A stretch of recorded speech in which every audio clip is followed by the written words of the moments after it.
Desde que a humanidade consegue se lembrar, a palavra escrita vem servindo como um portal para um conhecimento incrível, às vezes transmitido ao longo de milhares de anos. Mas, por mais esclarecedores que os livros possam ser, há alguns que você nunca deveria ler. De tomos antigos supostamente contendo magia negra, a textos amaldiçoados que podem levar à sua morte, mantenha as luzes acesas enquanto nos aprofundamos nos livros mais misteriosos que você deve evitar ler a todo custo.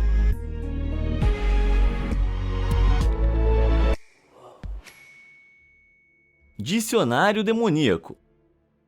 Se você gosta de filmes de terror, deve ter assistido a Hereditário ou a Freira, mas você sabia que os terríveis seres demoníacos desses filmes saíram direto de um livro da vida real? Sim, conhecido como a Chave Menor de Salomão. Este tomo infame é provavelmente o Grimório, ou livro de magia, mais influente de seu tipo. O livro é composto por 5 textos diferentes escritos ao longo de centenas de anos, e apareceram compilados pela primeira vez no século XVII, quando se acreditava que a magia realmente existia. Porém, misteriosamente, ninguém sabe quem o escreveu. O que sabemos é que o terrível Grimório contém supostos feitiços e informações sobre como convocar 72 demônios. Isso inclui o Rei Paimon, o demônio de Hereditário, e Valak, que aparece em A Freira. Uma leitura leve e super tranquila então. Sério, por que você invocaria um demônio? Bem, dizem que eles possuem grande conhecimento e poder que podem compartilhar com você, mas por um preço, e geralmente é alto. Veja bem, acreditava-se que os demônios eram notoriamente traiçoeiros. Em um minuto, você pode estar contatando o demônio em sua área de cobertura para obter algum conhecimento louco e no próximo... Ops, você acabou de ser possuído. Aparentemente, um monge francês do século XIV, chamado John de Moigny, seguiu devotamente os ensinamentos de um dos textos de A Chave Menor. Em vez de receber conhecimento ou sabedoria, ele foi amaldiçoado com horríveis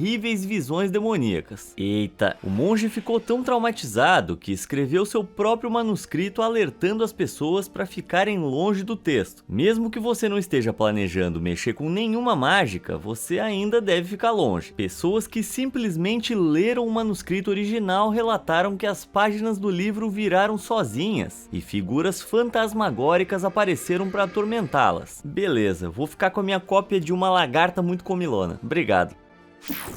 Evangelho Tenebroso.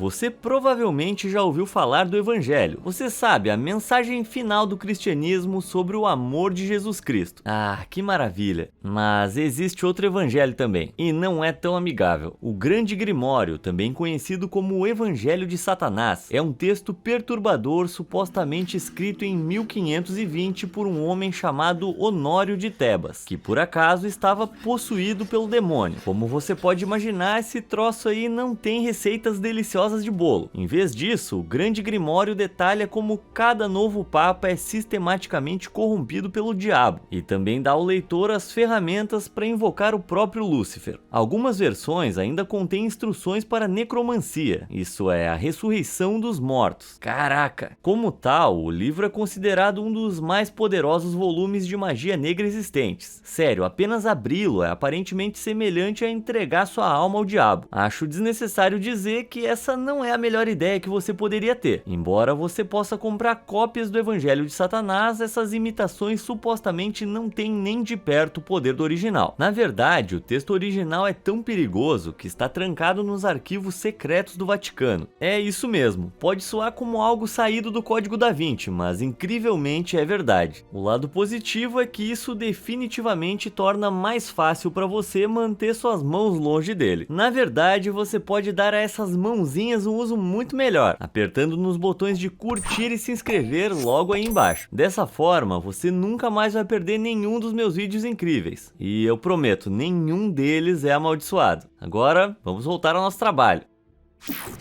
A História Enfeitiçada. Eu adoro uma boa história de aventura, portanto, se eu não soubesse muito sobre o romance de aventura espanhol A História de um Órfão, ou Historia del Huérfano, poderia até acontecer que eu o pegasse para uma leitura, mas eu já ouvi falar dele, então provavelmente não vou fazer isso. Isso porque, apesar de ter sido escrito no século 17, ele permaneceu sem ser publicado por 400 anos, supostamente devido a uma maldição que castigava quem tentasse fazê-lo. Meu Deus do céu! Quando a acadêmica peruana Belinda Palacios descobriu sobre o manuscrito arquivado em 2016, ela estava determinada a traduzir suas palavras manuscritas e digitá-las para um público moderno. Eu não seria tão ousado. Bem, assim como a tentativa fracassada do autor original de publicar o seu trabalho, as tentativas subsequentes de diferentes pessoas terminaram em tragédia. Uma pegou uma doença estranha, outra sofreu um acidente de carro e outra teve sua vida interrompida por uma causa misteriosa desconhecida. Caramba, isso aí não é muito inspirador, né? De fato, os relatórios preocuparam Palacios tanto que ela pediu à sua amiga que queimasse o manuscrito se algo acontecesse com ela. Mesmo assim, ela continuou trabalhando nisso e seus esforços valeram a pena. Ele foi publicado oficialmente em 2018 sem que ninguém tenha sofrido nenhum dano. Então, parece que a maldição foi finalmente quebrada. Dito isso, eu não arriscaria dar uma lida nesse treco. Vamos esperar uns 10 anos, talvez mais, pra gente ter certeza. Capa rubra. Pode ser incrivelmente emocionante descobrir um item literário que há muito estava perdido. Em 2019, um texto religioso agora conhecido como Saltério do Contrabandista foi recuperado após quase 300 anos no oceano. Apesar de estar em um navio que havia afundado há muito tempo, foi encontrado preservado dentro de uma lata, ou seja, milagrosamente ele ainda é legível. Mas alguns livros perdidos devem permanecer perdidos, como o Haldskina, ou Capa Rubra. Esse tomo despretensioso foi escrito pelo monge islandês chamado Gottskálk Nicolason, que supostamente o preencheu com magia maligna, buscando finalmente dobrar o diabo à sua vontade e governar o mundo. Felizmente, ele não conseguiu seu desejo e, quando faleceu em 1520, o Grimório nefasto foi enterrado com ele. Mas algumas centenas de anos depois, um sombrio mago islandês chamado Lúfter ouviu falar do livro e quis aprender os seus segredos sombrios. Então ele viajou para o local do sepultamento, uma escola da catedral em Hólar, onde Gottskálk havia sido bispo. Agora que o negócio fica mesmo tenso. De acordo com a lenda, Lúfter conseguiu convocar o espírito do monge falecido e exigir que ele entregasse o Haldskina. Sua missão foi quase um sucesso quando um aluno de pé no campanário notou a cena macabra. Sem perder tempo, tocou os sinos da igreja, dissipando o espírito. Lúfter fugiu, mas foi tomado pelo mar em sua tentativa de voltar para casa e arrastado para o submundo em retaliação por sua arrogância. Mas e o tal do livro? Alguns dizem que foi queimado após esse fiasco, mas outros estão convencidos de que ele ainda tá por aí, talvez apenas esperando para ser pescado como o Saltério do Contrabandista. Bem, eu acho justo dizer que a maior parte disso provavelmente é só um mito, mas eu que não vou procurar o Haldskina para descobrir. Livrão do Mal. Cara, esse tal de Satanás com certeza anda por aí. Eu achava improvável que ele escrevesse um livro, mas 2? Além do seu próprio evangelho, ele aparentemente também é responsável por esse tomo absolutamente colossal. Chama-se Codex Gigas, ou Bíblia do Diabo. Com 90 centímetros de altura e impressionantes 75 quilos, eu não invejo quem carregou para sua casa atual na Biblioteca Nacional da Suécia. Mas seu tamanho não é nem metade do que torna esse livro tão interessante. A história conta que no século XIII, no que hoje é a República Tcheca, um monge beneditino chamado Hermann Eremitus foi considerado culpado por pecados em excesso. Por causa disso, ele foi condenado a ser emparedado vivo. Pouco antes do último tijolo ser colocado, ele implorou por misericórdia. Então o abade ofereceu ao velho Hermann um acordo. Se ele pudesse transcrever todo o conhecimento do mundo em um livro em uma única noite, ele seria poupado. Tá certo. Sabendo que isso seria impossível, Hermann orou desesperadamente ao diabo por ajuda. Para sua surpresa, funcionou. Satã apareceu e concordou em escrever o resto do livro para ele, possivelmente ao possuir o monge para escrever a velocidades sobre-humanas. Em troca, ele só pediu uma coisa: a alma de Hermann. e aparentemente um retrato bacana, bem justo. No dia seguinte, quando o Abade foi dar uma olhada em Herman, ficou surpreso ao encontrá-lo com a tarefa concluída. Independentemente da probabilidade dessa história, o tomo em si é muito real, e é sem dúvidas bem impressionante. Ele contém o Antigo e o Novo Testamento da Bíblia, vários relatos históricos e instruções para lançar feitiços e exorcismos, entre outras coisas. Mas a grande quantidade de coisas aqui significa que deveria ter levado pelo menos 20 anos para terminar. A julgar pela caligrafia, o livro parece ter sido escrito por uma só mão, mas normalmente a caligrafia das pessoas muda com a idade, só que não há nenhuma evidência de que isso aconteça aqui. Poderia realmente ter sido escrito em apenas uma noite? Além do mais, as últimas 12 páginas do Codex foram arrancadas, levando as pessoas a suspeitar que continham a mesma oração que Herman usou para invocar o diabo. Poderia a lenda ser verdadeira? Se sim, quem sabia que Satanás era um ghostwriter tão prolífico? Livro de Soiga. Eu adoro uma boa palavra cruzada, mas admito que às vezes elas podem me confundir. Para John Dee, conselheiro da rainha Elizabeth I da Grã-Bretanha, as palavras cruzadas eram o menor de seus problemas. Veja bem, na década de 1580, John ficou de posse do Livro de Soiga, um tratado latino sobre demonologia e magia. Na época, muitas pessoas acreditavam em magia, então ele achou que o livro poderia ser muito útil. O único problema, as 36 páginas finais foram escritas em código. Desesperado para descobrir o conhecimento oculto, John trabalhou incansavelmente para tentar decifrar o código, mas nada parecia funcionar. Supostamente ele até convocou o arcanjo Uriel para pedir sua ajuda, mas Uriel disse a ele algo horrível. O livro estava amaldiçoado, e qualquer um que conseguisse decifrar o seu significado morreria 2 anos e meio depois. Mas aparentemente desconsiderando a ameaça assustadora, John continuou tentando pelo resto de sua vida,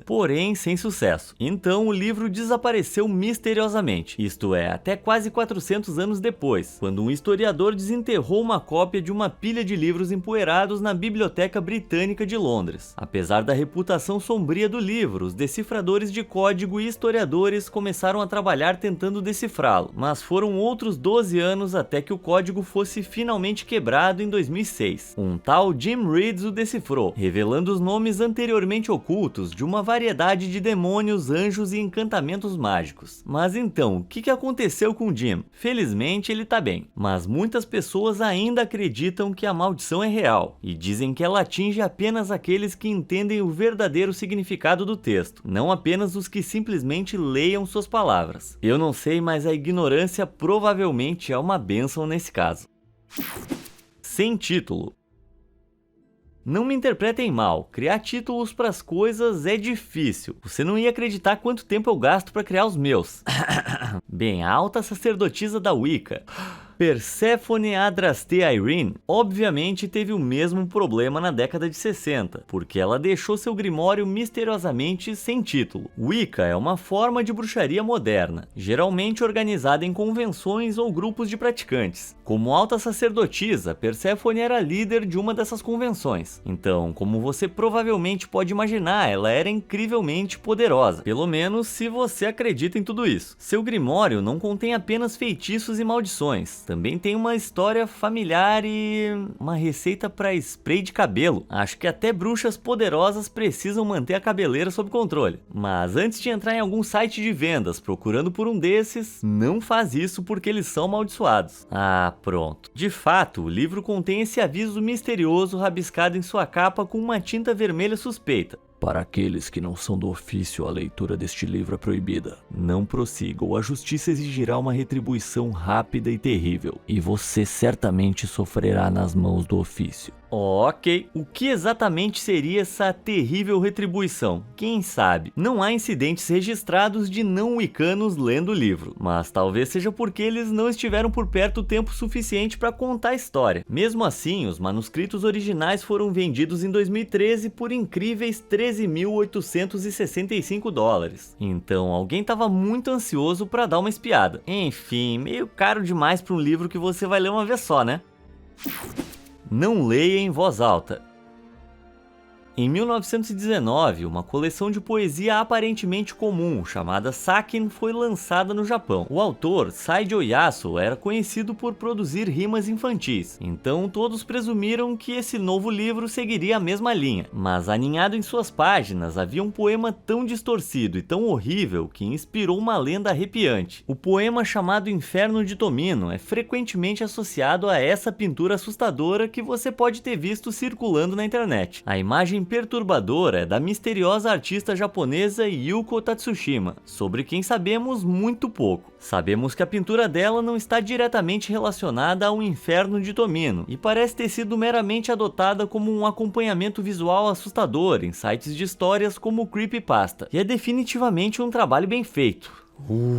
Mas sobre o que é o poema em si, então? Bem, ele conta a história sombria e traumática de uma criança chamada Tomino. Supostamente, Yasu se inspirou a escrevê-lo quando perdeu um ente querido. Mas, embora as circunstâncias sejam tristes, a lenda em torno do poema é absolutamente aterrorizante. Aparentemente, ler o poema em voz alta simplesmente causa sua morte. Em 1974, o poeta e diretor japonês Terayama Shuji lançou um filme inspirado no poema. E, com certeza, encontrou seu fim prematuro apenas alguns anos depois. Disse que muitos outros leitores morreram de doenças, acidentes e causas repentinas inexplicáveis. Aparentemente, nem todo mundo que o lê bate as botas, mas geralmente há consequências. Os sobreviventes da maldição do poema reclamaram de uma sensação persistente e estranha que simplesmente não conseguem se livrar. Se por algum motivo você ainda estiver desesperado para ler esse poema, fazer isso silenciosamente dentro da sua cabeça aparentemente o protege dos piores efeitos.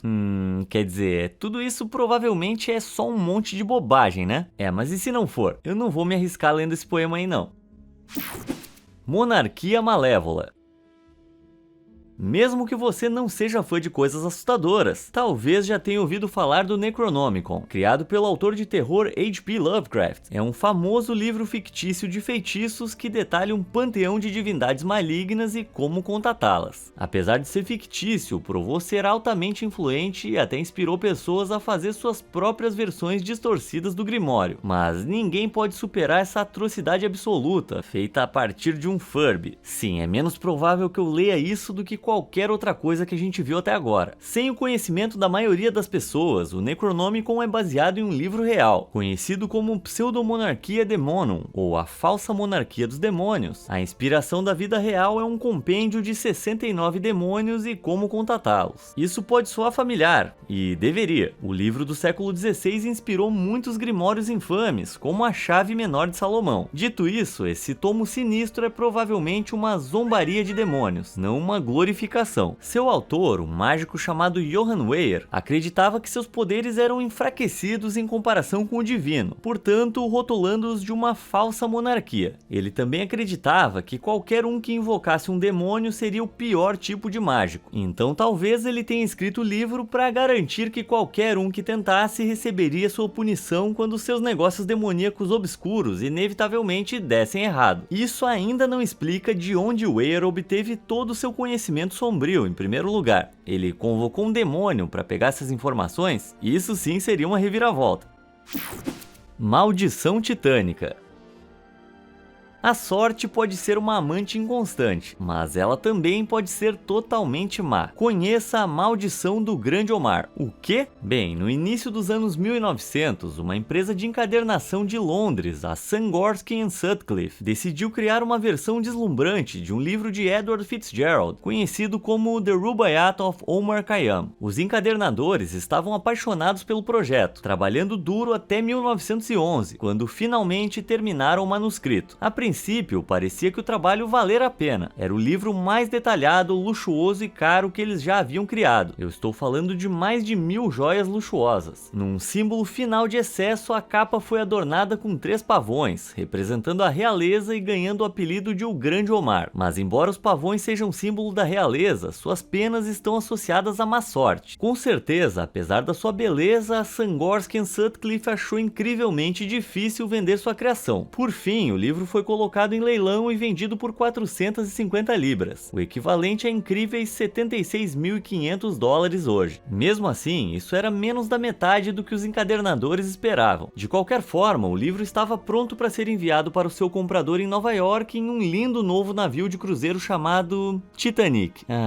Pois é, o navio afundou e o livro foi parar no fundo do mar, onde permanece até hoje. Então, apenas algumas semanas depois, Sangorsky se afogou enquanto estava na praia com sua família. Credo! No entanto, Sutcliffe se comprometeu a fazer uma segunda cópia igualmente luxuosa. Dessa vez, ele aguardou em um cofre seguro em Londres. Mas adivinha, ele foi destruído durante um bombardeio de Londres na Segunda Guerra Mundial. Nossa! Sem surpresa, a essa altura as pessoas suspeitavam que o livro era amaldiçoado. Mas apesar de toda essa má sorte, o sobrinho de Sutcliffe decidiu terminar uma terceira versão. E essa até agora evitou o desastre e atualmente permanece na Biblioteca Britânica. E esperamos que continue lá. Feitiços de Abramelin. O Egito é um lugar fascinante e repleto de história, mas não é sempre que o associamos a livros de feitiços e magos. De acordo com um texto escrito em 1458, no entanto, a magia era uma grande parte dos procedimentos. Com o título cativante de O Livro da Magia Sagrada de Abramelin, o Mago, ele conta uma história supostamente verdadeira de um mago egípcio, além de servir como um livro de feitiços. Infelizmente, também é muito amaldiçoado. Simplesmente possuir o tomo é suficiente para aparentemente trazer demônios de outros reinos para assombrá-lo e amaldiçoá-lo com um grande azar. E eu tô falando de níveis de azar do tipo caixão e vela preta, se é que você me entende. Dito isso, esse tomo aqui divide opiniões. Alguns concordam com a ideia de que o livro é amaldiçoado, enquanto outros dizem que ele não é mais arriscado do que qualquer outro livro de magia. De qualquer forma, minha regra é sempre evitar livros que possam ser assombrados. O Enigma de Voynich. Bom, nós já vimos alguns livros bem esquisitos até agora, mas pelo menos a gente podia entender todos eles. Em 1912, o bibliófilo polonês Wilfrid Voynich descobriu um livro tão misterioso que faz as pessoas coçarem a cabeça até hoje. Atualmente conhecido como Manuscrito Voynich, Wilfrid o encontrou em uma faculdade nos arredores de Roma e ficou imediatamente impressionado com a sua estranheza. Não é surpreendente, todo o documento de 240 páginas está escrito em um idioma desconhecido, que se provou totalmente indecifrável até hoje. Não há autor creditado e, além do mais, ilustrações que são bem estranhas adornam muitas das páginas. Eu tô falando de plantas extintas ou inventadas, estranhas máquinas orgânicas e mulheres trajadas da maneira em que vieram ao mundo tomando banho nas plantas. Então tá, o livro maluco foi datado do século XV, mas isso é tudo o que a gente sabe com certeza. Muitos tentaram decifrá-lo, mas ninguém conseguiu. Alguns até acreditam que o manuscrito contém algum tipo de conhecimento proibido e que decifrar o código vai lançar uma maldição fatal sobre quem o fizer. Amaldiçoado ou não, não há dúvida de que toda a situação é estranha. Poderia ser uma simples farsa? Será que os aliens deixaram isso pra trás em uma visita? Ou é outra coisa? Conta aí pra mim as suas teorias nos comentários. Nada amigável. Quando se trata de livros que você deve evitar ler, eu aposto que você não pensou que eu falaria de um livro de remédios caseiros, né? Mas o The Long Lost Friend, publicado em 1820, é apenas um desses livros, embora com alguns feitiços lançados em boa medida. Saca só, em 1928, uma bruxa da Pensilvânia convenceu um morador local chamado John Blymer de que ele havia sido amaldiçoado, e disse que quem estava por trás disso era outro morador local chamado Nelson Remeyer. Aparentemente, ele usou uma cópia de The Long Lost Friend para executar a maldição. A princípio, Blymer rejeitou a bruxa. Remeyer era um curandeiro popular que até chegou a curar Blymer no passado, mas Remeyer estava passando por um período de má sorte e a bruxa foi convincente. Então, em algum momento, ele acabou cedendo às maquinações dela e partiu para quebrar a maldição. Blymer e dois de seus amigos invadiram a casa de Remeyer, tiraram sua vida e tentaram incendiar a casa com o livro dentro. Só que a casa não pegou fogo. o que levou alguns a culpar o poder do texto mágico lá dentro. Isso só alimentou os rumores de que Remayer não estava tramando nada de bom, mas algo que tenho certeza é que a bruxa estava feliz. Se ela realmente acreditava que Remayer era um malévolo ou não, a gente não tem certeza, mas acho que ela guardava rancor dele por algum motivo. Independentemente disso, sua antiga casa ainda existe hoje e é assustadoramente conhecida como Hex Hollow. Ainda mais assustador, os relógios lá dentro pararam 1 minuto depois da meia-noite, a hora exata em que Nelson fechou os olhos para sempre. Como tal, muitos consideram o local assombrado. Se as lendas forem verdadeiras, aquela cópia suspeita de The Long Lost Friend ainda está por aí, talvez ainda naquela mesma casa. E não, eu não vou tentar encontrar isso aí. Se você quiser ler esse livro, pega uma cópia com uma história menos contaminada. Espelhos maliciosos. Como vimos, mexer com grimórios antigos geralmente é uma má ideia. Isso se você acredita que as lendas, possessões, assombrações ou até mesmo uma morte precoce podem aguardar um leitor imprudente. O Manual de Magia Demoníaca de Munique, no entanto, é um livro de feitiços do século XV que pode ser muito mais perigoso para os rapazes do que para as garotas. É Girl Power que fala? A maioria dos textos mágicos da época apresentam uma combinação de magia angelical e demoníaca, mas esse é puramente sobre o lado sombrio. Então você pode imaginar que seria igualmente perigoso para todos, independente do sexo. O problema é que um dos feitiços mais poderosos que ele contém envolve a criação de um espelho de Lilith, usado para conjurar o demônio de mesmo nome. Segundo a mitologia judaica e mesopotâmica, Lilith foi a primeira esposa de Adão e foi expulsa do Jardim do Éden por não obedecer ao marido. A partir daí ela se tornou um demônio. Como tal, ela pode ser bastante ardilosa, especialmente com homens que a convocam sem motivo adequado. Eu gosto de pensar que eu sou um cara de sucesso com as mulheres, mas com essa aí acho que eu ia ter problema. O manuscrito original está escrito em latim e guardado na Biblioteca Estadual da Baviera de Munique, mas você pode conferir uma edição traduzida online. Não que eu recomende, lidar com a minha sogra já é ruim o suficiente sem ter um demônio de verdade nas minhas costas. Bem, isso é tudo por hoje. O que você achou de tudo isso? Existe alguma verdade em qualquer um desses contos sórdidos ou são apenas coincidências e mitos? E você já leu um desses livros? Conta aí pra gente nos comentários e muito obrigado por assistir.